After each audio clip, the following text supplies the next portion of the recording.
¿Cuánta agua necesita mi planta para crecer?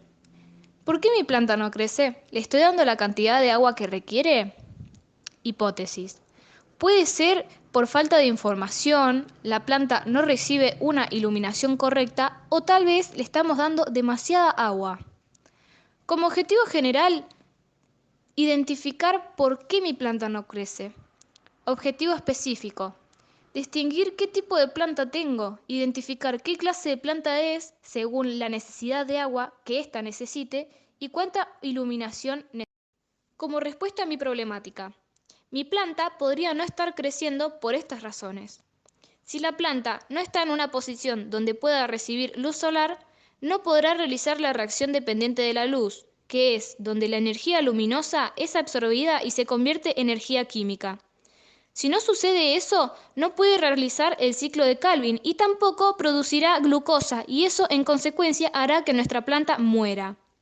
La otra razón por la que mi planta no crece o muere es porque no tenemos cuidado a la hora de riego, ya que le agregamos mucha cantidad de agua, la raíz se pudre y muere. Por otra parte, si le agregamos poca agua, la planta sufre deshidratación y muere. ¿Qué es el agua? El agua es una sustancia líquida sin olor, color ni sabor. Esta se encuentra en la naturaleza como ríos, lagos y mares y también forma parte de los seres vivos, como nosotros. ¿Qué función cumple el agua en las plantas? Cumple la función de alimentar y darle nutrientes a las plantas y así poder hacer el proceso que necesite. ¿Por qué mi planta necesita agua? La necesita porque gracias al agua la planta puede realizar la fotosíntesis y poder crear oxígeno, el cual necesitamos. ¿Cuánta agua necesita una planta? Hay muchos factores que afectan la cantidad, por ejemplo, el tipo de planta, el tamaño, la edad, entre otras cosas. Tipo de plantas y cantidad de agua que necesitan para sobrevivir.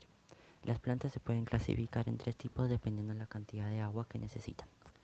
El primer tipo son las hidrófilas, que son un tipo de plantas que necesitan mucha cantidad de agua para sobrevivir. Por lo general estas plantas se encuentran en pantanos, lagos o lagunas. Tenemos por ejemplo al camalote o el lote sagrado, que son unas plantas que viven en estos tipos de ambientes. En segundo tenemos a las mesófitas, que son tipos de plantas que no necesitan ni mucha agua ni muy poca agua para sobrevivir, están en el medio. Por ejemplo, tenemos a los girasoles, a las rosas, a los árboles o árboles frutales. Y por último tenemos a las xerófitas, que son plantas que están adaptadas para vivir en desiertos o sequías. Por ejemplo, un cactus, que solo necesita ser regado una vez cada 7 a 10 días. O en verano solamente una o dos veces por semana. Pero todo dependerá de la lluvia que haya. La fotosíntesis es un proceso que transforma la energía de la luz del sol y esto hace que se genere alimento para la planta. Y esto ayuda a la planta para que pueda alimentarse, crecer y desarrollarse. ¿Por qué es importante la fotosíntesis para el ser humano? Es importante porque sin la fotosíntesis la planta no podría producir oxígeno para que los seres humanos podamos sobrevivir. El proceso de la fotosíntesis. Primero, la planta extrae agua y minerales del suelo a través de las raíces. Segundo, las hojas absorben dióxido de carbono del aire y liberan oxígeno. Tercero, la luz solar aporta a los cloroplastos energía para producir alimento. La fotosíntesis se divide en dos partes, la reacción dependiente de la luz y el ciclo de Calvin. Las reacciones dependientes de la luz se producen en las membranas de los tilacoides y necesitan un suministro continuo de energía luminosa. Ciclo de Calvin. El ciclo de Calvin también se llama reacciones independientes de la luz. Se produce en el estorma y no necesita luz directamente como las reacciones dependientes de la luz. El ciclo de Calvin utiliza el ATP y NADPH de las reacciones dependientes de la luz para fijar el dióxido de carbono y producir azúcares de 3 carbonos, es decir, moléculas gliceraldehído 3-fosfato que se unen para formar la glucosa. La glucólisis en las plantas. La glucólisis es una ruta metabólica que está presente en todos los seres vivos. En este caso vamos a hablar de la glucólisis presente en las plantas. Su función principal en las plantas es brindar la energía mediante el proceso de respiración.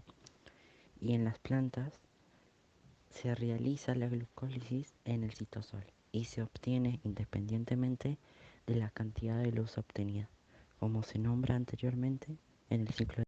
En conclusión, logramos aprender cuán importante es cuidar y mantener una planta, saber cuánta agua necesita, el tipo de planta que tenemos y tener en cuenta la luz solar que reciba.